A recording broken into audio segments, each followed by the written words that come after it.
요한복음 13장 33절로 35절까지 말씀입니다.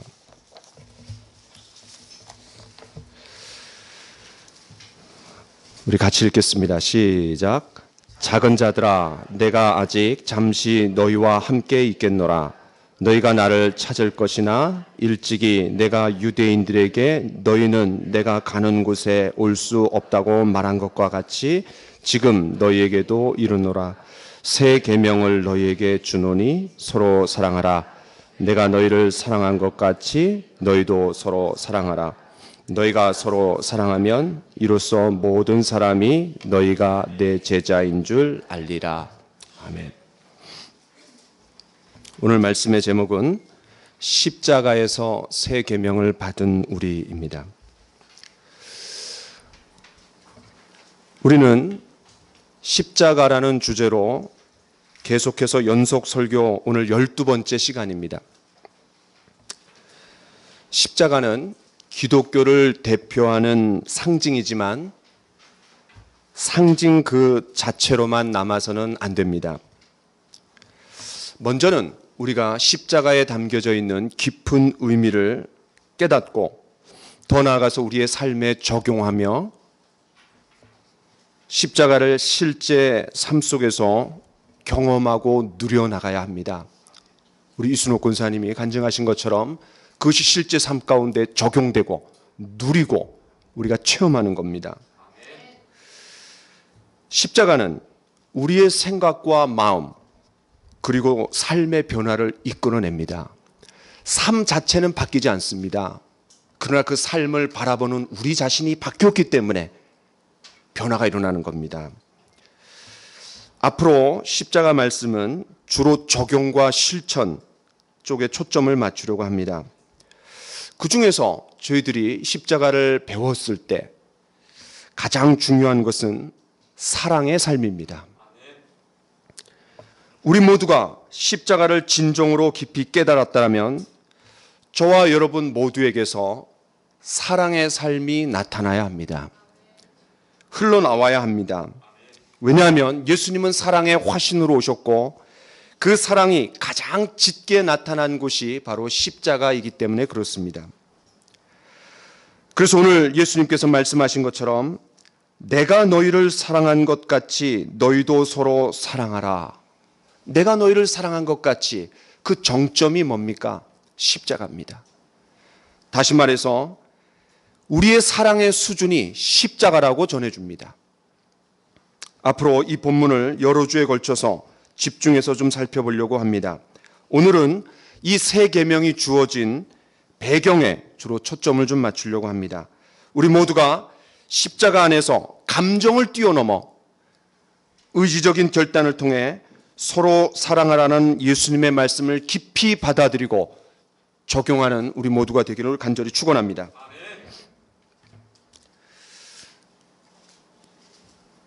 예수님께서 제자들과 마지막 만찬을 하고 계십니다.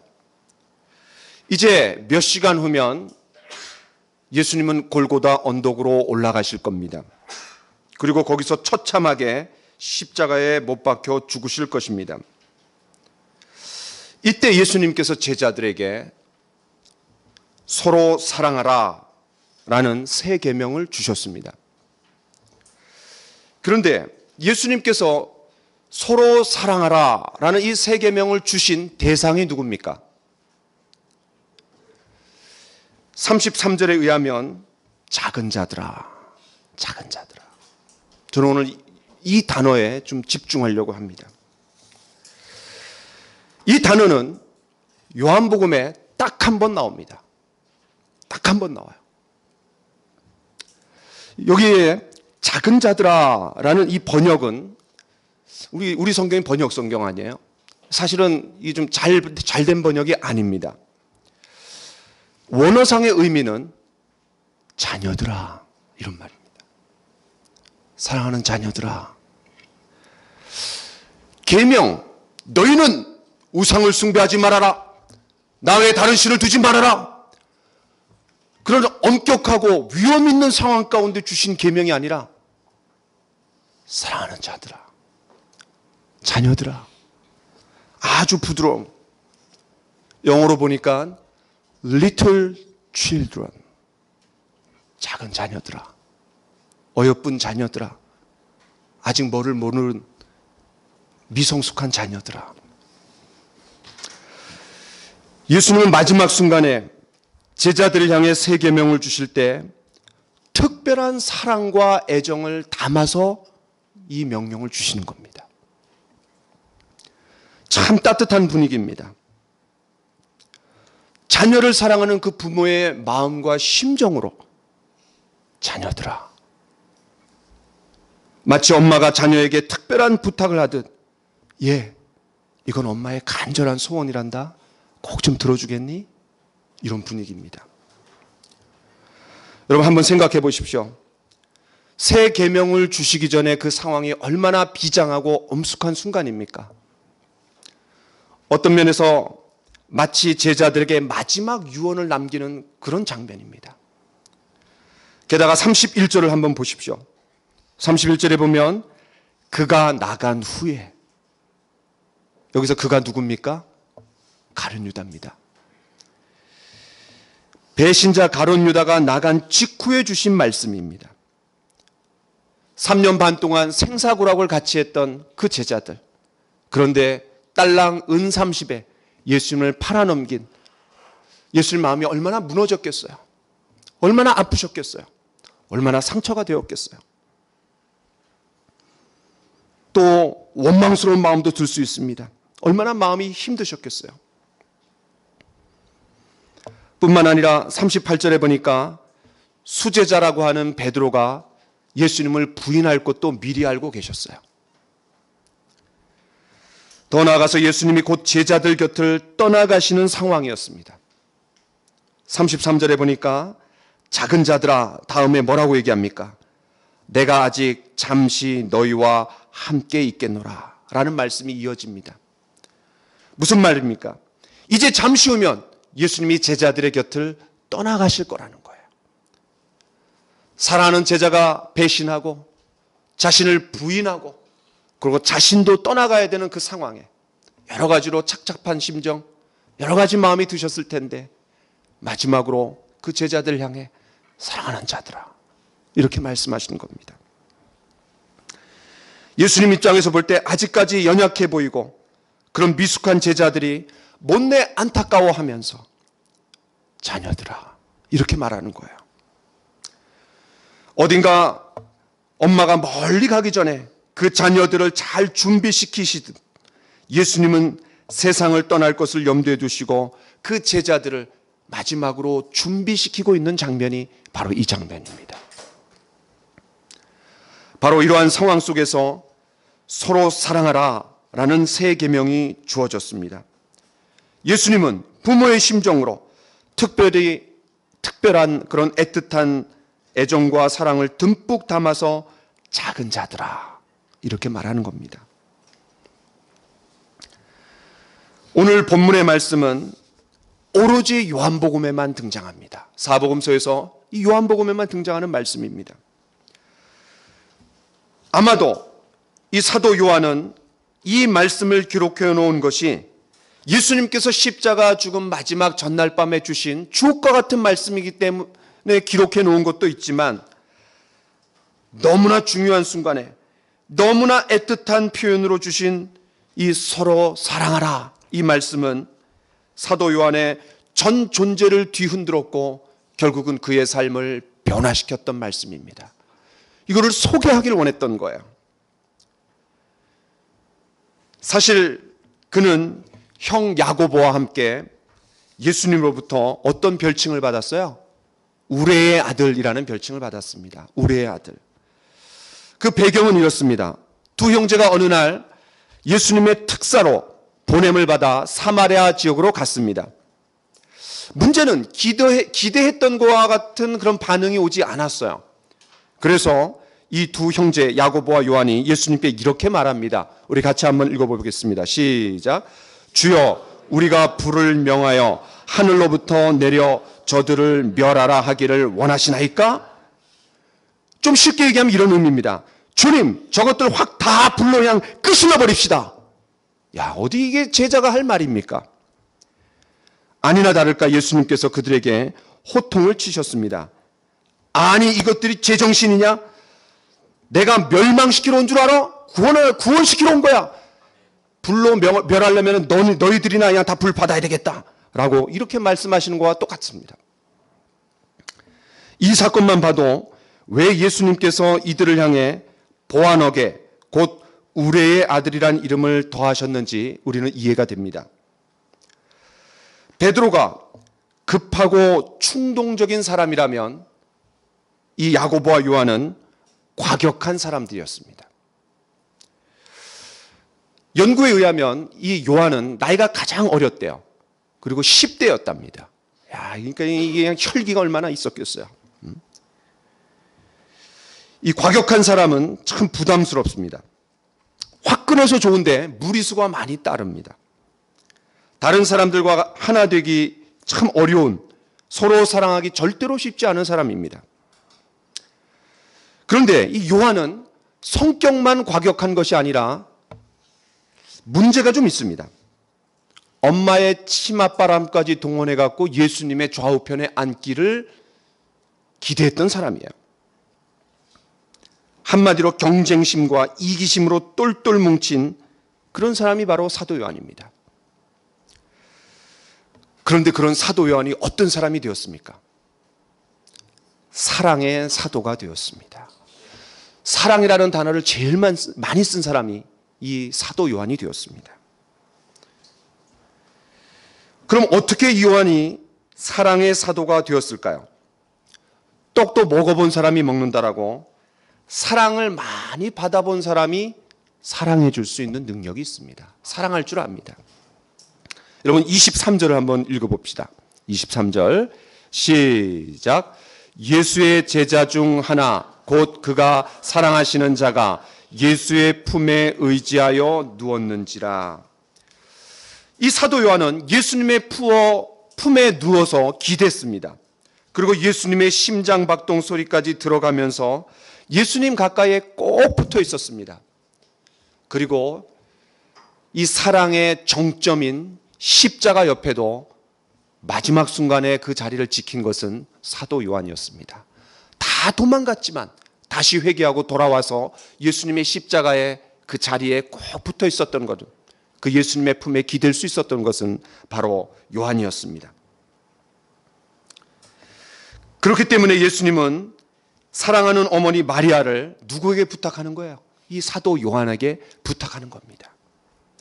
당시 예수님의 친형제들도 있었지만 예수님을 믿지 않았던 터라 이 마리아를 요한에게 맡겼던 거예요. 이런 것만 봐도 예수님의 최측근이고, 그 예수님의 최측근 세 사람 중에 한 사람이 베드로, 야고보, 요한, 그 중에 요한이 들어가 있습니다. 그리고 예수님의 품에 안기어서 기대서 마치 어리광을 부리듯이 꼭 머리를 품에 받고 예수님의 사랑을 듬뿍 받았던, 신뢰가 두터웠던 사람이었던 것 같습니다. 그래서였는지 요한은 이 성경 66권 중에 제자들 중에 가장 많은 성경을 남겼습니다. 몇 권을 남겼죠? 네, 5권을 남겼습니다. 요한복음, 요한 1서, 2서, 3서, 그 다음에 요한계시록. 여러분, 요한복음은 어떤 책입니까? 예수님 믿고 구원받아야 된다라는 거예요. 다시 말해서 우리의 신앙의 여정을 따지면 과거를 얘기하는 겁니다. 요한 1서, 2서, 3서는 뭡니까? 사랑을 이야기합니다. 사랑. 이 사랑의 삶은 현재의 삶을 강조하는 겁니다. 요한계시록은 뭡니까? 미래에 대한 소망을 얘기해 주는 겁니다. 바울사도가 이렇게 얘기했습니다. 믿음, 소망, 사랑, 이 세 가지 중에 무엇이 제일이라고요? 사랑이 제일입니다. 왜 그렇습니까? 믿음은 과거입니다. 소망은 미래입니다. 그 과거와 미래를 연결해 주는 현재는 사랑입니다. 어떻게 이 사도 요한이 사랑의 사도가 되었습니까? 그 주님의 사랑을 듬뿍 받았고, 특별히 오늘 우리 읽은 본문이 그에게 마음 깊이 자리 잡았던 거예요. 교회 역사에 의하면 그의 말년의 이야기를 이렇게 전하고 있습니다. 그는 에베소에서 자연사였습니다. 이제 에베소에서 사역을 하면서 마지막을 보냈는데 너무 나이가 많이 들어갔고 이 들것에 실려갖고 강단에다가 옮겨주면 거기서 누워서 앉아서 말씀을 전했다고 합니다. 그런데 그의 메시지는 언제나 똑같았다고 합니다. 사랑하는 자들아, 우리가 서로 사랑하자. 다시 말하노니 서로 사랑하자. 항상 메시지가 이랬대요. 그러니까 계속해서 똑같은 주제의 말씀만 전하니까 한 번은 성도들이 요한에게 이렇게 얘기했답니다. 아니, 선생님, 좀 다른 주제로 우리에게 좀 말씀 좀 전해 주십시오. 그러니까 이 사도 요한이 이렇게 얘기합니다. 이것은 주님의 명령이라네. 사랑 안에서 모든 것이 이루어지지. 라고 계속 똑같은 메시지 전했대요. 베드로는 여러분 아시는 것처럼 교회의 기초를 세운 사람입니다. 그 토대 위에 바울은 교회의 기둥, 교리를 통해서 기둥을 세운 사람이 바울입니다. 그런데 요한은 그 교회의 내면을 사랑으로 채운 사람이라는 평가를 받습니다. 너무나 정확한 평가인 것 같아요.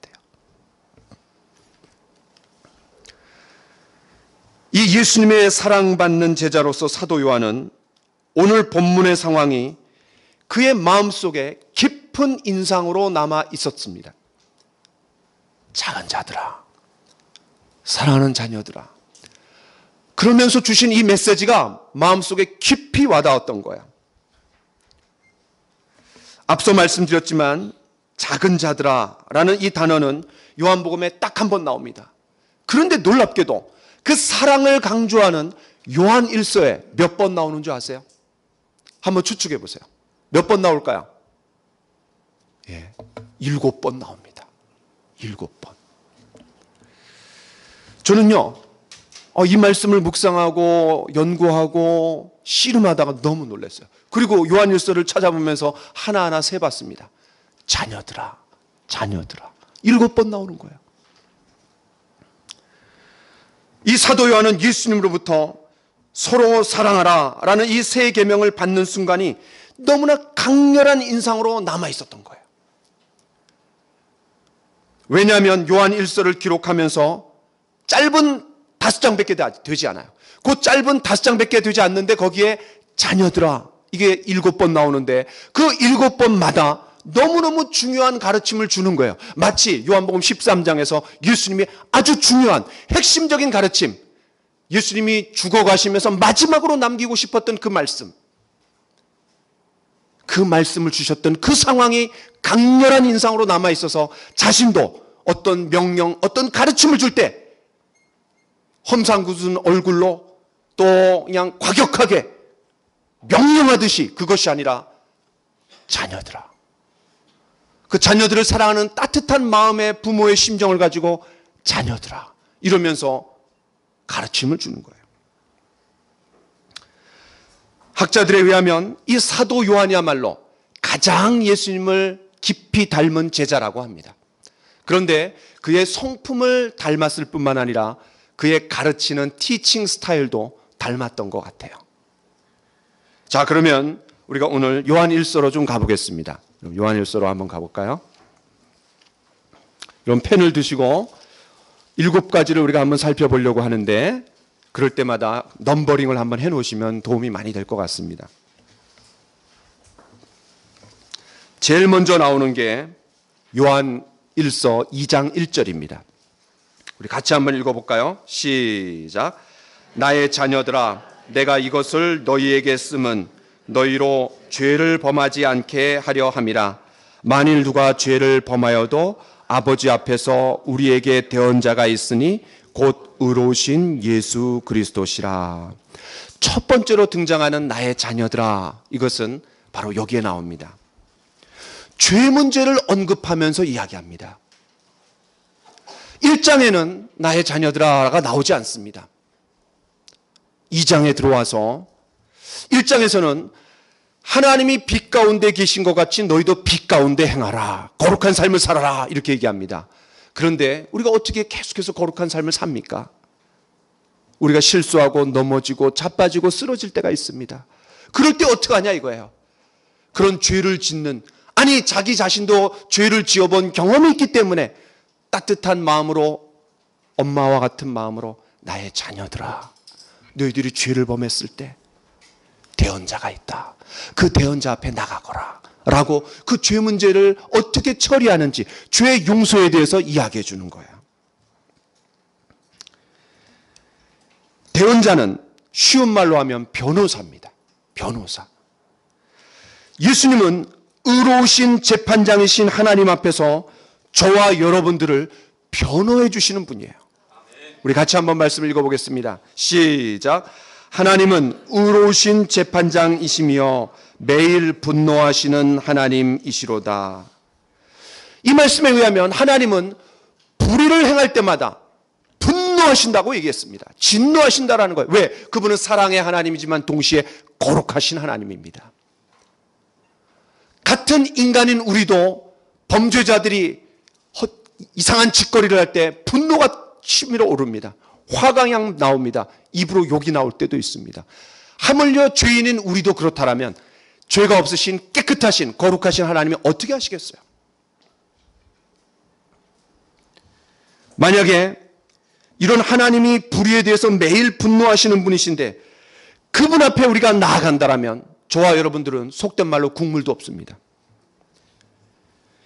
그러나 어떻게 죄인된 저와 여러분들이 그 재판장이신 하나님 앞에 긍휼과 자비를 얻어낼 수 있습니까?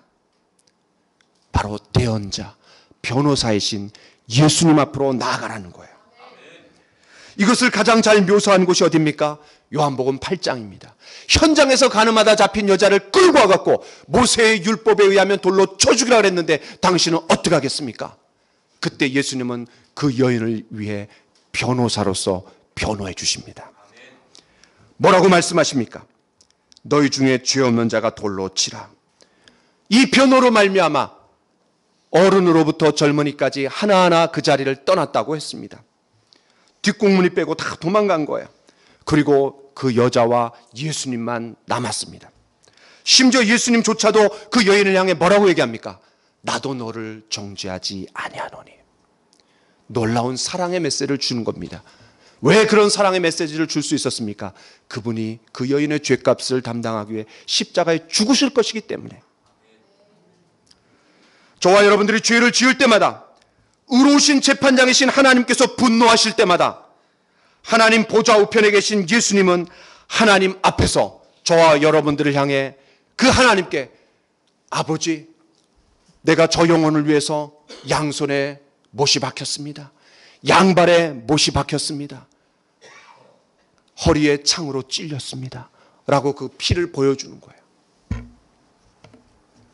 그럴 때마다 하나님은 예수님을 통해서 저와 여러분을 보시며 죄를 용서해 주시는 겁니다. 얼마나 큰 은혜입니까? 저와 여러분들이 죄를 지을 때마다 하나님은 징계의 회초리를 막 휘두르시지 않으십니다.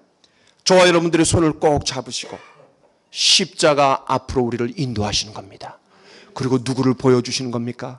대언자, 우리의 변호사이신 예수 그리스도 앞에 우리를 인도하시는 겁니다. 이 놀라운 가르침을 주기 위해서 사도 요한은 나의 자녀들아, 그 자녀들을 사랑하는 마음으로 나의 자녀들아. 저와 여러분 중에 죄 가운데 있는 성도님들이 있습니까? 이 시간 나의 자녀들아 라는 주님의 애틋한 그런 사랑과 음성을 들을 수 있기를 간절히 축원합니다. 두 번째로 가보겠습니다. 요한일서 2장 12절입니다. 거기다가 2번 한번 해보세요. 우리 같이 한번 읽어볼까요? 시작. 자녀들아, 내가 너희에게 쓰는 것은 너희 죄가 그의 이름으로 말미암아 사함을 받았으며. 첫 번째는 우리가 살아가면서 죄 문제, 이 죄에 대한 처리를 잘못하면 신앙생활을 제대로 할 수가 없습니다. 그때 나의 자녀들아 라고 얘기하면서 대언자 예수님을 소개해 줍니다. 두 번째는 뭡니까? 우리의 신앙의 단계가 사도 요한에 의하면 세 단계가 있다라는 거예요. 자녀들의 단계, 청년들의 단계, 그리고 아비들의 단계. 그러니까 하나의 신앙 가족, 그 가족 안에 자녀들도 있고 또 청년들도 있고 또 그 가정을 이끌어 나가는 아비들도 있다라는 거예요. 그 신앙의 단계를 이야기하면서 자녀들아, 이렇게 얘기해 주는 겁니다. 너무나 중요한 가르침을 주는 거예요. 그런데 이 두 번째 자녀들아 라고 얘기할 때 처음 단계 자녀들 또는 아이들이라고 했습니다. 그들의 특징이 뭐예요? 죄 용서의 확신을 가진 자들이에요. 신앙에 입문한 초보자들, 또 아직 영적으로 어린 자녀, 미성숙한 사람들은 그 특징이 뭐냐면 적어도 죄를 용서받은 그 확신이 있어야 된다는 거예요. 두 번째 단계인 청년들은 뭡니까? 그 죄 용서의 수준에서 더 나가서 영적 싸움을 싸우는 군인과 같다라는 거예요. 마지막 세 번째 단계인 아비들은 뭐라고 표현하냐면 두 번을 강조해서 태초부터 계신 이를 알았다라고 얘기합니다. 무슨 말입니까? 하나님을 올바로 알 때 그 자녀들에게, 그 청년 자녀들에게 그 하나님에 대해서 잘 소개해 줄 수 있고 잘 가르쳐 줄 수 있고 가정을 영적인 제사장으로 잘 이끌어 나갈 수 있다는 거예요. 이처럼 두 번째로 자녀들아 라고 하면서 사도 요한은 영적 성장의 단계를 이야기하고 있고 그 중에서 이 자녀들의 단계는 예수 그리스도의 이름으로 죄를 용서받았다라는 걸 강조합니다. 자, 세 번째로 가보겠습니다. 요한일서 2장 28절입니다. 요한일서 2장 28절. 우리 같이 한번 읽어볼까요? 시작. 자녀들아, 이제 그의 안에 거하라. 이는 주께서 나타나신 바 되면 그가 강림하실 때에 우리로 담대함을 얻어 그 앞에서 부끄럽지 않게 하려 함이라. 사도 요한이 세 번째로 자녀들아, 사랑하는 자들아 라고 애틋한 표현을 쓰는 것은 어떤 가르침을 주기 위해서였습니까? 주님 안에 거하라는 거예요. 주님 안에 거하라는 거예요. 죄 용서의 확신 정도에서 머무르지 않고 영적 전투에서 싸우는 거기에 머무르지 않고 주님 안에 깊이 거하라는 거예요. 여기서 거하다라는 것은 들락날락하는 게 아닙니다. 한 자리에 눌러 앉아서 진득하게 머물러 있는 것을 말합니다. 여러분 기억나시는 게 포도나무와 가지의 비유가 있어요. 나는 포도나무여 너희는 가지니 그가 내 안에 내가 저 안에 있으면 이 사람은 과실을 많이 맺나니 나를 떠나서는 아무것도 할 수 없습니다. 그렇습니다.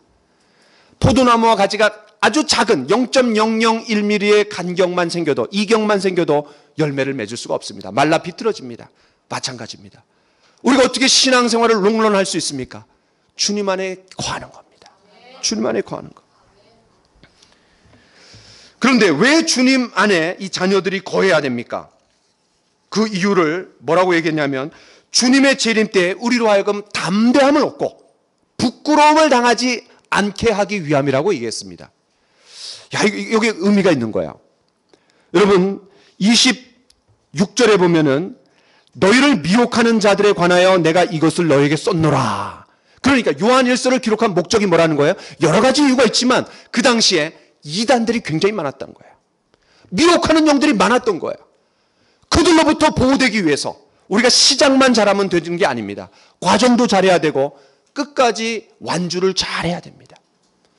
주님의 재림 때에 우리가 담대함을 얻고 부끄러움을 당하지 않기 위해서, 다시 말해서 이단들로부터 미혹하는 자들로부터 보호받기 위해 우리가 해야 될 게 뭐라는 거예요? 주님 안에 거하는 거라는 거예요. 얼마나 중요한 가르침입니까? 네 번째, 요한일서 3장 7절을 한번 같이 읽어보겠습니다. 네 번째, 자녀들아, 시작. 자녀들아, 아무도 너희를 미혹하지 못하게 하라. 의를 행하는 자는 그의 의로우심과 같이 의롭고. 네 번째로 사도 요한이 자녀들아 이렇게 얘기하는 것은 구체적으로 이단에 빠지지 말라는 거예요. 이단에 빠지지 말라는 거예요. 정신 똑바로 차리라는 거예요. 신앙생활 도중에 거짓 영들에게 미혹당해갖고 신앙을 저버리는 사람들, 저는 그런 사람들 많이 봤습니다. 제 주변에도 있습니다. 말씀에 대한 분별력이 없으면 이단에 빠지는 것은 한순간입니다. 왜 그렇게 신천지에 많은 사람들이, 교인들이 그렇게 많이 갑니까? 요새 아주 아주 제 이메일에 또 제 편지함에 그렇게 많은 신천지들이 저한테 이메일을 써요. 왜 그런지 모르겠어요. 야, 왜 저를 이렇게 공격하는지 모르겠어요. 부쩍 요즘에 그래요. 막 문서도 오고요. 이메일 계속 와요. 그래갖고 그냥 귀찮아갖고 이제 이 수신 거부를 해버렸어요. 2주 전에 뉴스에 나온 피지의 지상낙원 그레이스팜 이단을 여러분 보셨을 겁니다.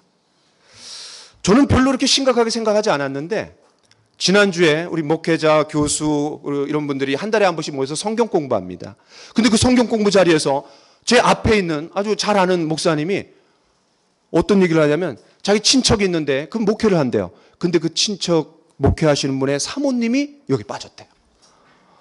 와, 저는 쇼크 먹었어요. 저는 그냥 분별이 없는 그런 사람들만 빠지는 줄 알았는데 아니 사모님이 빠졌다는 거예요. 우리 교회 사모님들 많이 계십니다. 예, 보호해 주셔야 됩니다. 예. 그랬더니 그 목사님이 그를 못 끌어내고 목회를 그만두고 거기 가셨대요. 이야, 저는 굉장히 충격 먹었어요. 아니 이단은 뭐 남의 얘기인 줄 알았더니 아주 가까운 곳에 있더라고요. 아주 가까운. 저는 이단이라도 좀 오셨으면 좋겠어요. 여기 빈자리에 좀 앉아 계셔갖고 제가 좀 보험 전에 갖고 구원받게 하게. 제가 굉장히 충격받았습니다. 이단에 대한 경고가 얼마나 심각했으면 이 사도 요한은 세 번째와 네 번째, 7가지 중에 세 번째와 네 번째에 미혹하는 영들로부터 보호되도록 경고하고 경계하는 거예요. 이리 때가 그냥 득실거릴 때 그 목자가 그 양들을 향한 마음, 세상의 온갖 죄악된 풍족 가운데 우리 기도자가 기도하셨던 것처럼 우리 자녀들이 살기에 참 녹록지 않습니다. 그를 보호하기 위해서 눈물로 기도하는 그 어머니의 심정, 이 사도 요한이 자녀들아 이렇게 얘기하는 거예요.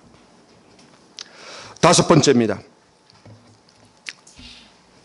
요한일서 3장 18절, 우리가 너무나 잘 아는 말씀입니다. 우리 같이 한번 읽어볼까요? 시작. 자녀들아 우리가 말과 혀로만 사랑하지 말고 행함과 진실함으로 하자. 사도 요한이 5번째로 자녀들아 라고 하면서 귀중한 가르침을 주는 것은 뭐냐면, 이 말씀의 핵심이 뭐냐면 교리와 실천이 함께 가야 된다라는 거예요. 여러분, 여기에 말과 혀로만 사랑하는 것, 이거는 교리를 말합니다. 이거는 이론을 말합니다. 그런데 거기서 머무르지 않고 행함과 진실함으로 하자. 그 뭐예요? 실천이고 순종입니다. 이 말씀은 절대로 모호한 말씀이 아닙니다. 우리 17절을 한번 볼까요? 같이 한번 읽어보겠습니다. 시작. 누가 이 세상의 재물을 가지고 형제의 궁핍함을 보고도 도와줄 마음을 닫으면 하나님의 사랑이 어찌 그 속에 거하겠느냐.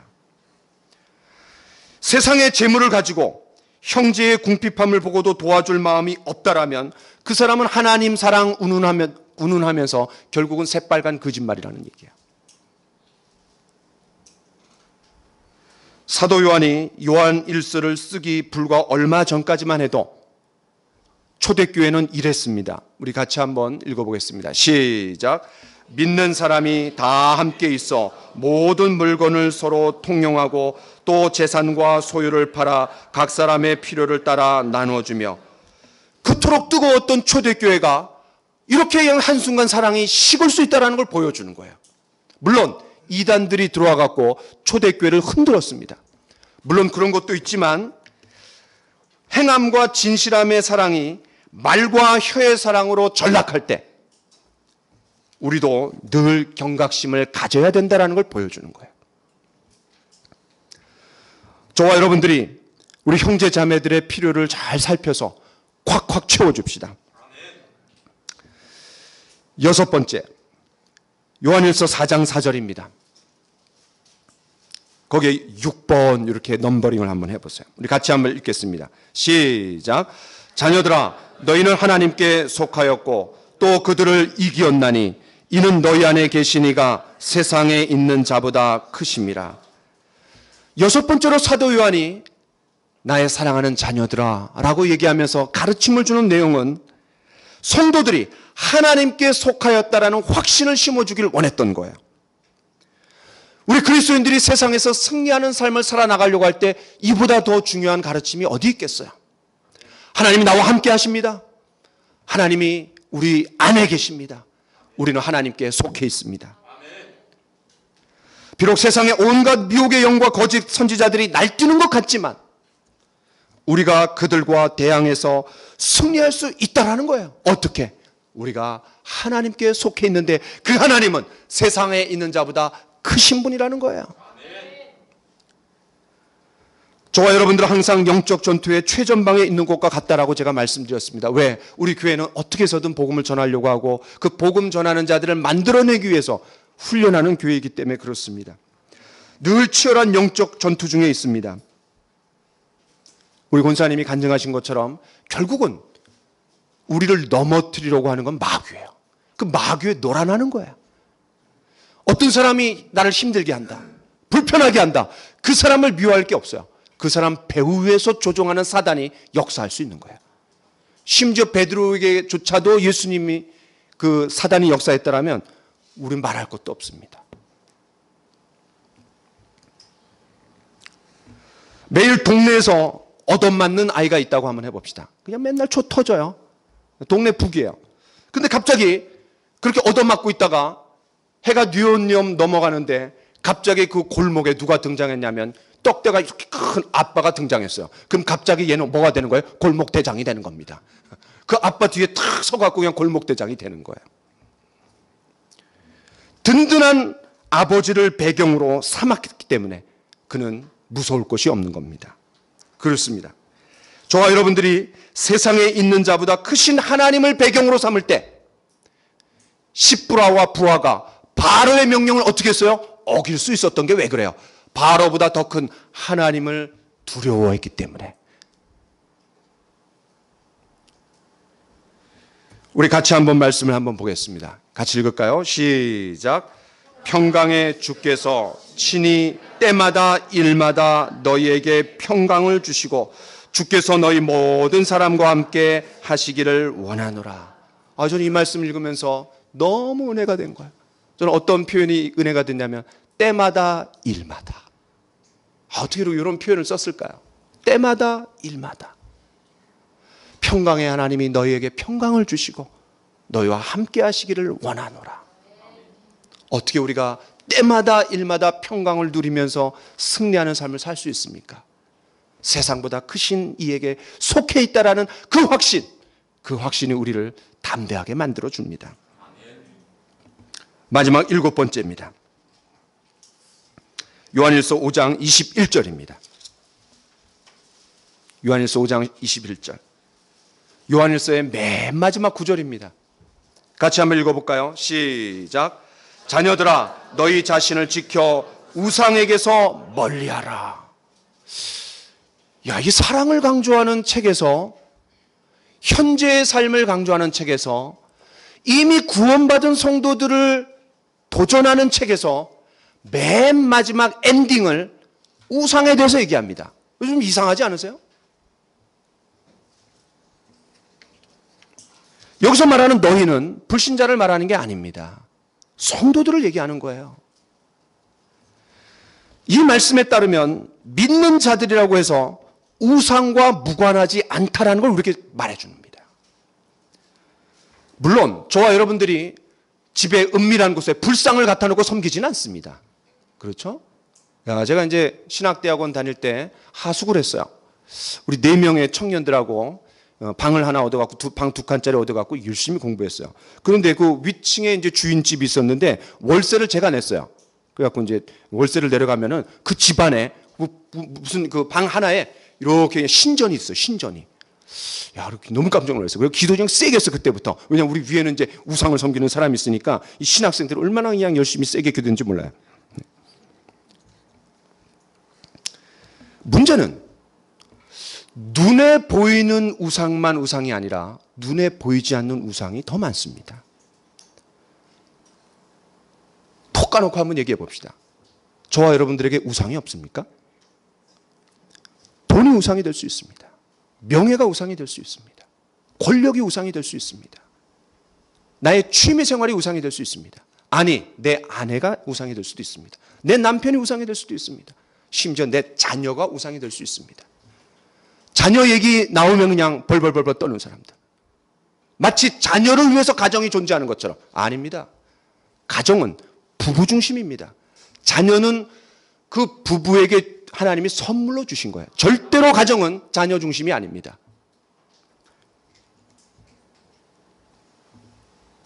그 어떤 것이라도 하나님의 자리를 대신하고 있는 것이 있다면 그건 우상입니다. 그렇다면 이 사도 요한은 성도들의 삶을 보면서 보이지 않는 우상, 하나님의 자리를 은근히 차지하고 있는 그런 것들을 봤던 거예요. 그러면서 마지막 메시지를, 자녀들아, 너희 우상에게서 떠나라, 멀리하라.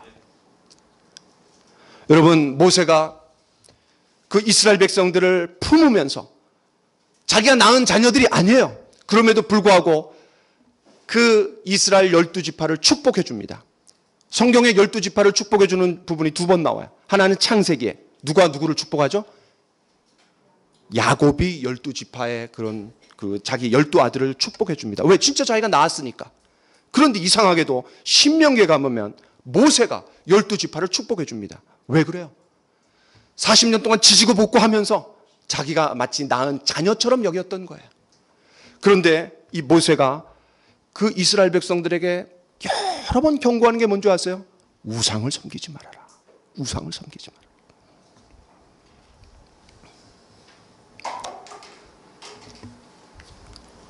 말씀을 마무리 지으려고 합니다. 오늘 예수님께서 주신 세 계명, 서로 사랑하라.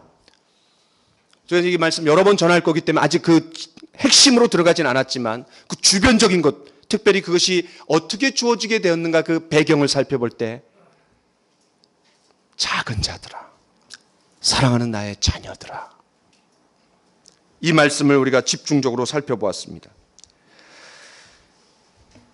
제자들에게 말씀하신 예수님은 어제나 오늘이나 영원토록 동일하신 분이시기에 오늘 저와 여러분에게도 동일하게 나의 사랑하는 자녀들아, 이렇게 말씀하실 수 있습니다. 아니, 그렇게 말씀하십니다.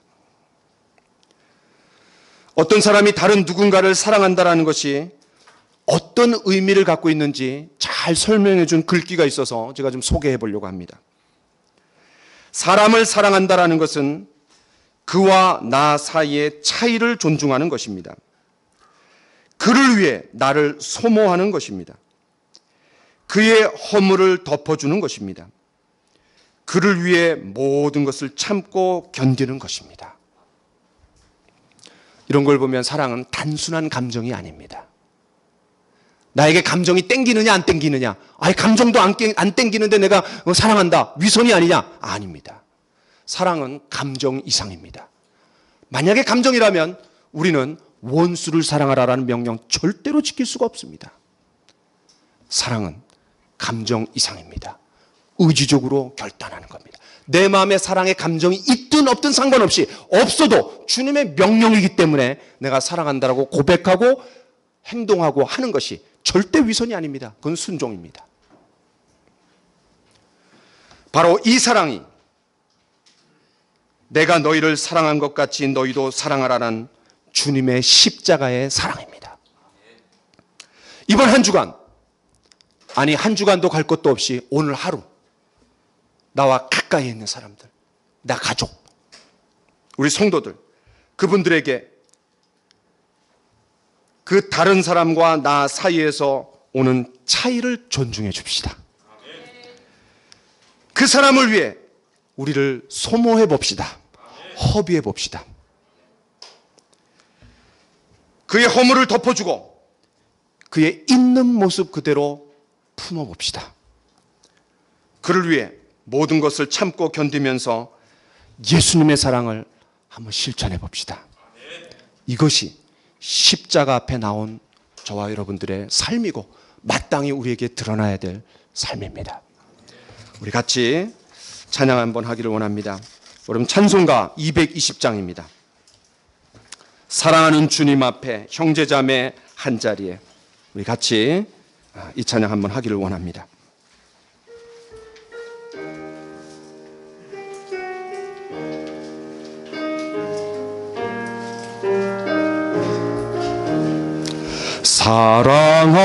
사랑하는 주님 앞에 형제자매 한 자리에 그 신은혜 생각하며 즐거운 찬송 부르네.